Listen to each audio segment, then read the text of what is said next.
Welcome back to day 2.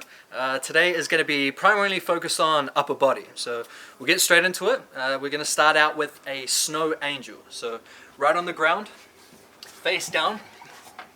Now the whole time we're trying to keep our hands above the ground, but as high up as we can go. So keeping it nice and relaxed through our neck. This one's kind of like the devils and angels that we ran through last workout.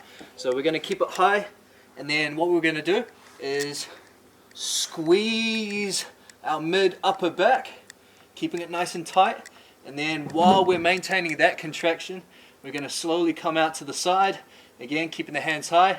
And now I want you to externally rotate so the thumbs are facing the sky, and then you want to be retracting our shoulder blades together and pulling your arms up to the ceiling. And then we're going to slowly come back in, back to phase 2, and then phase 1. Phase 2 again, to the side, rotate, retract, and up. Back in, phase 2, phase 1. Now I find it helps as well, just kind of squeezing my glutes a little bit. So even though that our thighs aren't off the ground and we're not really using our legs as much, still kind of squeezing our glutes just keeps our lower back tight, and it stops us from arching like this as well. Kind of keeps our body pinned to the ground.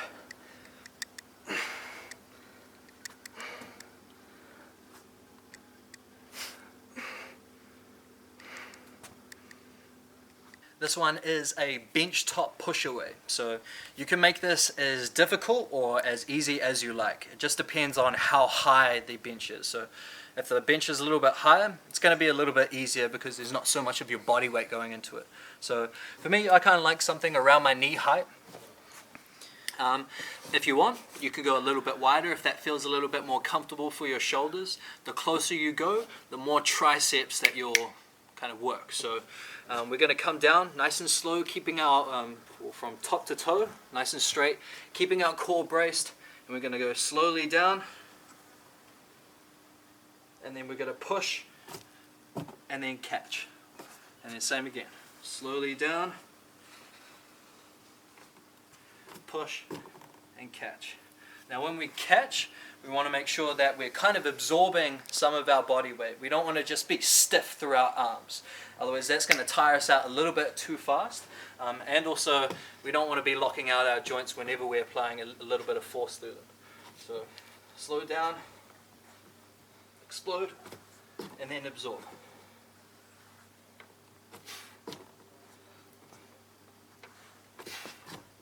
Okay. Next one is a kneeling push-up. We're going to go maybe just outside shoulder width stance. You can either do it this way, or sometimes if you're a little bit broader, going like into a T shape and then kind of squaring off, so having your thumbs like just in line with your shoulders. Usually that seems like a pretty good spot for people that are a little bit broader. So either or, just a little bit outside shoulder width, or try that technique that I just showed you. So you want to be driving through the palm, or the ridge of your palm here, but you want to be getting a good grip through like your hands. So don't just bear on your hands with nothing. You want to hold a little bit of tension through your palms and through your fingers. So squeeze the ground, bear through your the ridge of your palm, and then we're going to be trying to twist our hands like this. So we're trying to externally rotate into the ground. That's going to help fire up our chest, and it's going to help fire up our shoulders and our triceps. So all the way down, try to get your chin touch the ground. When I'm coming up, I'm not arching my back. I'm not trying to do a cobra pose or anything. I'm trying to keep my back nice and straight, and I'm keeping my core tight too. So always remember, we're trying to like corkscrew into the ground. Trying to place as much tension through my arms, through my shoulders, through my chest as you can. And then you'll feel those muscles work a little bit more. Be a little harder in the short term. You'll find you'll tire out maybe a little quicker. However, the quality of the rep, way better. Alright, what we'll need next is a long sturdy stick, and we'll also need a couple of chairs. Now, there is a couple of different ways that you can do an inverted row. My way, I like to go low, so having the chairs low, and then that way I'm pulling a little bit more of my body weight. So we want to have an even grip. I like to have an overhand grip. If you want, underhand is actually a little bit easier for some people. I like to have just outside shoulder width too.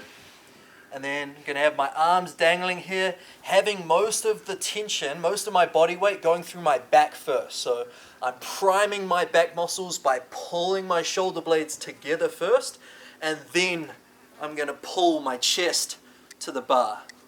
Then slowly come back in with control. I'm not taking really any of my body weight through like my biceps, through my forearms. They're just kind of hanging there. I'm using my hands as handles. I'm using my back to pull my body weight up, not my arms.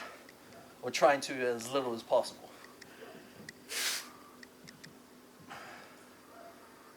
Now again, if this is a little bit too challenging, then just go a little bit higher with your seats. Maybe try to grab some stools or something.